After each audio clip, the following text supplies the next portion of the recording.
Margaret and Henry Graham were filling out papers regarding their tornado losses in Mannford this afternoon when we recognized them as being from Terlton. They were from Terlton. Their mobile home was demolished in Thursday night's storm. Margaret had to shed her nightgown to get untangled from the rubble, and Henry was hospitalized for deep cuts in his back. Sunday, they took what little they had left and left Terlton behind. In Manford, they were moving to this rented house when the Mannford tornado hit. We come on over here and we got here 5 or 10 minutes before it hit. We got in the storm shelter. I think it's after me. You don't really. Looks that way. The storm missed the Grahams' new residence by just 2 blocks. That's the Assembly of God Church, where one man was killed while sitting in his truck on the parking lot. In Sunday's storm, the Grahams were proud to have a storm shelter to get into. Well, I wouldn't be without one, I don't think. I get kind of shook up when it clouds up, I tell you. It kind of does something to you. 2 tornadoes in 2 locations in the space of 3 days. Well, the Grahams are Oklahomans, and they say they will stay. And Henry says they've learned something. You don't really know till, something like this happens, just how many friends you've got. And the people in general just, been super in this area around Manford and Cleveland. And I'd like to say something about the Cleveland Hospital bunch over there. They're great.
Friends say Kenny Bright has lent a helping hand many times. Now they want to do the same for him. Legally blind, he worked on repairing car parts here till the tornado did its damage. It's just a thunder noise, and all of a sudden the glass started flying, and the trailer just started jumping up and down and back and forth, just shaking all over. That's when I hit the floor. The business just blew away. But Kenny Bright's friends are determined to make things right again. He's just well known, and people that's ever known him, they never forget him. He's just naturally the friendliest fellow in the country, bar none. And his work here is real good and economical, and they come from every place to buy from his shop here. There's no insurance on the business, so friends are trying to raise $7,000. They've already pledged $9,000 in labor and materials. I knew I had a lot of friends, but I didn't know I had that many. Like I say, I've got more friends than I thought I had. Friends can contribute to the Kenny Bright Tornado Fund, care of the Manford State Bank. Randy Lewin, Channel 6 Eyewitness News, Manford.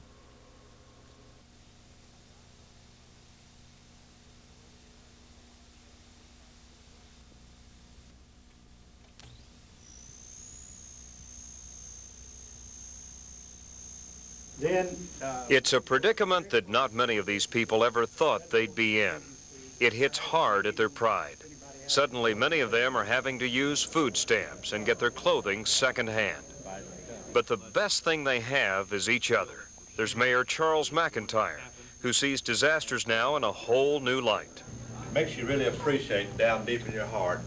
I know I will have a whole lot different attitude to look out the next time that Terlton, Cleveland, somebody like this gets hit. Then there's Dean Reeder talking about giving out free food daily at the First Christian Church, Disciples of Christ. And Dorothy Cordell from across the street at the Church of Christ, where they're putting out clothing to the needy this Saturday from 9 to 5. And Claude Jones with the American Legion and the 40 and 8 chapter. He says he'll be at the Q spot, and if a child needs clothes, you can bet that child will get them. Prosthetic devices, glasses have been broken, braces, knee braces, corrective shoes. We have a special fund. We can go and replace those for you. And the list goes on and on. The folks at Tulsa's First National Bank are donating clothes. The banks in Manford are giving special loan rates. Payless Cashways and Boise Cascade are donating materials for temporary roofs over people's heads. Yes, Manford is a town with a big heart. This is Bob Lozier, Channel 6 Eyewitness News.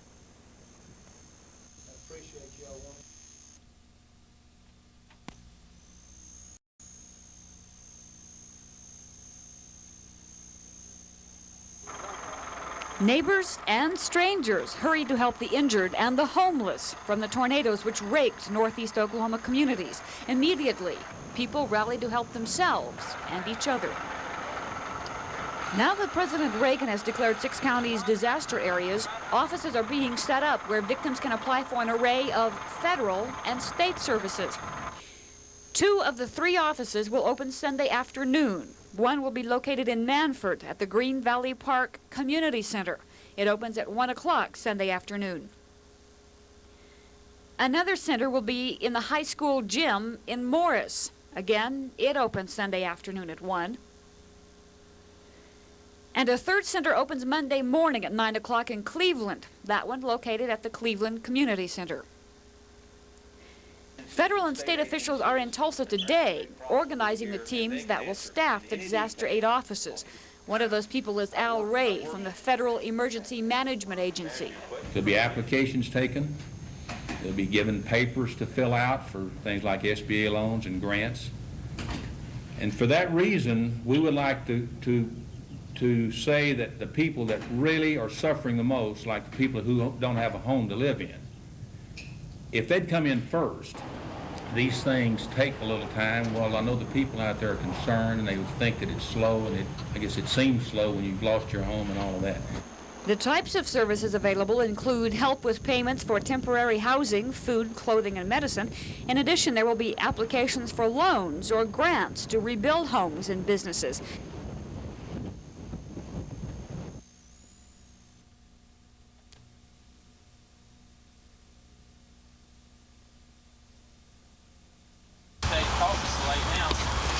First thing I did was grab my wife and child and head to the cellar. Did you know that there was a tornado in the area? We had no warning whatsoever. No one in Morris had official warning, and few had safe shelter. Twisters hit this town of 1,500, 30 miles south of Tulsa, about 11:30 last night. I found some people yelling for help, and I went over to help them, and she kept saying, take her grandbaby, and I took the baby, and then their dad was laying there next to him, and he was dead. Early unofficial numbers list 10 people dead, and that figure's likely to rise as searches continue today. Scores of injured residents were shuttled to Okmulgee and Tulsa hospitals. 2 cruisers from Morris's small police department were caught in the tornado's path. One officer got out in time. This one didn't. Security was so tight for 2 hours following last night's tornadoes that even Morris residents had a hard time getting into town. Well, we'll be here if you guys need us, give us a holler. Okay. Yeah, we'd like to make sure that nobody's in the wrong house getting the wrong things, if you know what I mean. Destruction is not confined to the central business district. Debris is scattered for blocks in 3 directions. The Red Cross has set up a shelter for the homeless at Okmulgee's First Baptist Church. It is a clearinghouse for information about those who survived the Morris disaster. In Morris, Joe Taylor, Channel 6 Eyewitness News.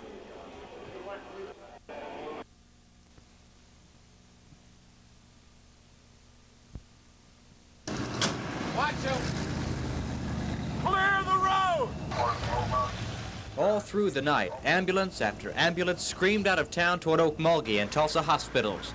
The town's distress call was heard by emergency help from a 50-mile radius. The uninjured quickly returned to their homes, or in most cases to rubble heaps that had been homes an hour earlier. We had no warning whatsoever. None of the sirens here in town went off or anything. First thing I did was grab my wife and child and head to the cellar. And then next thing I know, the whole floor caved in and I went down to the bottom. So I crawled out of it and held on to a riding lawnmower until I thought it was over. I found some people yelling for help, and I went over to help them.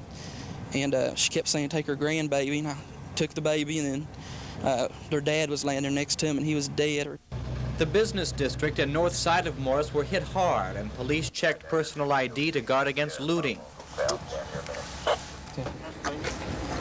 Hey, Richard. These looters had permission to take batteries.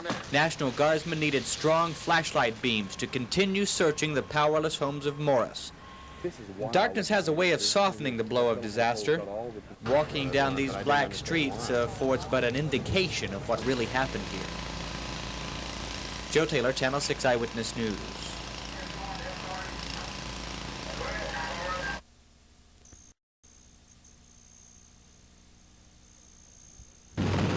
The people of Manford were prepared, or as prepared as a 2.5-minute warning allows.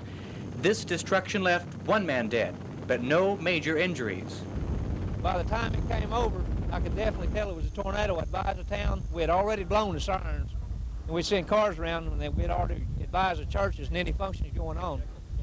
And within 2.5 minutes from the time I saw it, it had already picked my unit up, slung me around a little bit, came in and completely destroyed my house, came on through here, hit the church, hit the school, went on across the lake, went over as far as 64 Highway, and did extensive damage over there. Most Sunday morning worshipers at the Mannford Assembly of God did not leave church. They huddled in the hallway, and they survived. But Lauren Athens was waiting for his wife in the parking lot when the tornado struck. He died when his pickup truck was swirled through the air and dumped onto the rubble of Manford's elementary school nearby. Other motorists saw the twister coming and took cover. I drove the car real quick behind the school, and it hit the school, and I'm just lucky to be alive. By the time warning we had and the little help we had to do it, we should have had 30 or 40 killed, and up in the hundreds injured, because it got one church, it got the school, it damaged houses, people. The best warning we had was about 2.5 minutes. After injured were taken away and people dispersed, National Guardsmen took up position to secure this area. No one is allowed in the devastated section of town between 8 p.m. and 6 a.m. The cleanup begins tomorrow. They say Morris is going to build back. You watch this little old town here, we'll bounce back. We'll make a big go of it. Joe Taylor reporting, Channel 6 Eyewitness News in Mannford.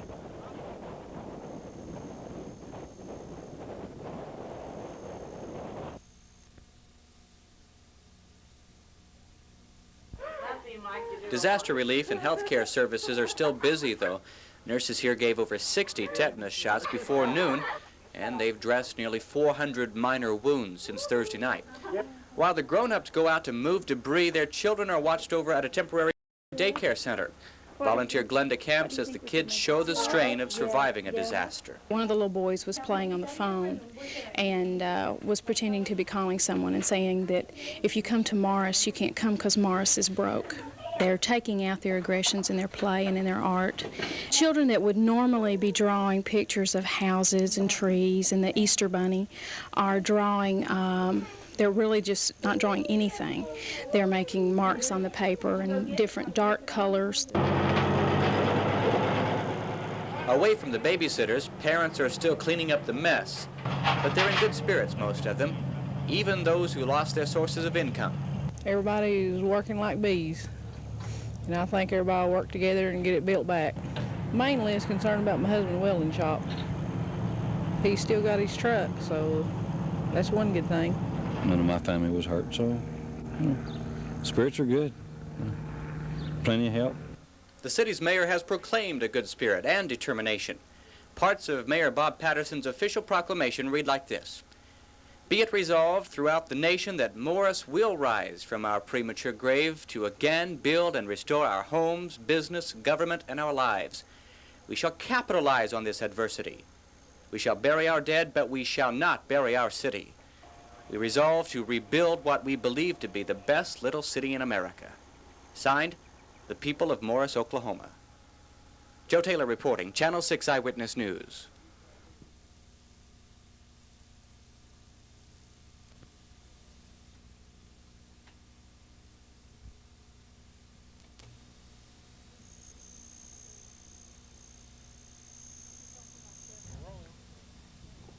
It just don't seem like it's ever going to get over with. I've tossed aside my fear of sounding melodramatic because, in this case, drama is true life. For the people of Morris, the past 7 days has literally been the longest week of their lives. Time's kind of stood still. You know, you come back to town every morning, you know, start cleaning up. It don't look like there's a few more houses been dozed down, but it don't look like it's, you know, changed all that much since it's hit. It'll take no telling how long to get it looking, you know, halfway decent. It'll never be the same, that's all you can say. Can you think of another time in your whole life when 7 days went so slowly? Well, not really. It's been rough. Of course, I was up there in Kansas City in 1951 when they had that flood. It's went slow, and it seemed like the more I think about it, the worse I get, or something, my mind. And I stayed in the hospital from that night until last Tuesday evening. And, well, I don't know, it just seems like it just don't seem like it's ever going to get over with. And in it all, I think it brings people closer together. Henry Jacobs is one man who says he hasn't had a slow week, but in the past, he has been slow to grasp an important lesson. I think it'll bring us back to a love for our neighbor and appreciation that maybe we hadn't realized before. Reporting from Morris, Oklahoma, Joe Taylor, Channel 6 Eyewitness News.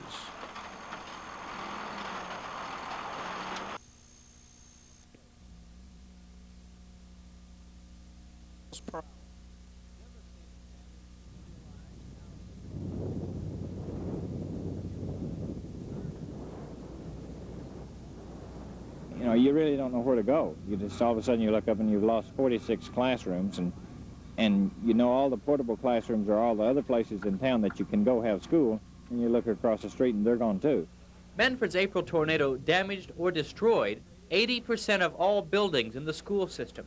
That's $3 million worth in a small town that runs its school on a tight budget. We have received a little bit of federal aid, and we see no reason that we couldn't receive a little bit more, so we don't feel like that there's a problem with getting the buildings back to where they were. The help from Washington, plus an insurance payment of a little more than $2 million, and the state's grant of $40,000, should be just enough money to put Manford back into the education business. Eventually, anyway. But will this be ready for over 1,400 students in time for the fall semester? Well, at this moment, we're shooting for September the 10th as a starting date. Now, if the roof isn't up by August 1st, Hightower says he'll probably order 6 portable classrooms. However, if construction moves ahead on schedule, the superintendent says he can delay the first day of classes up to September 17th. Any later date would keep students in school through late June, unattractive to both students and teachers. They don't have to worry about that. By mid-September, we're going to be back in school in some manner, and we'll be very close to having the buildings completed at that time. Joe Taylor, Channel 6 Eyewitness News, Manford.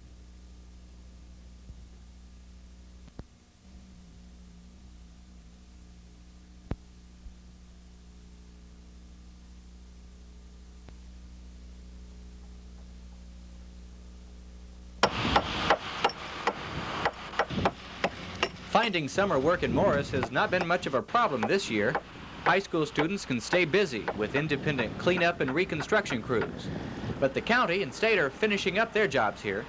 We've been at this since the 27th of April, since the storm hit, and the state has been in helping us on the cleanup, so hopefully we can be able to get out of here tomorrow. We've moved somewhere in the neighborhood of 300,000 cubic yards of material, hauled it to the dump to be destroyed of.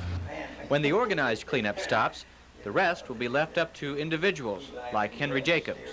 He lost his roof and most of his possessions, but soon this retired minister will move back into the house he built and now is rebuilding. I know it looked bad in the beginning, but with everybody's help and a lot of hard work, we brought it thus far. And I believe we're going to have just as good a place or better than we had before the storm hit. Jacobs is one of many in Morris who gets to fix up what was left over from the storm. But others weren't so fortunate. Nearly 15 acres of the town has been completely cleared. I've learned in this what the scripture says, and whatsoever thou hast be content. Even though we lost a lot of things, we'll never gain back, you know. But What is material things if you have life? Joe Taylor, Channel 6 Eyewitness News, Morris.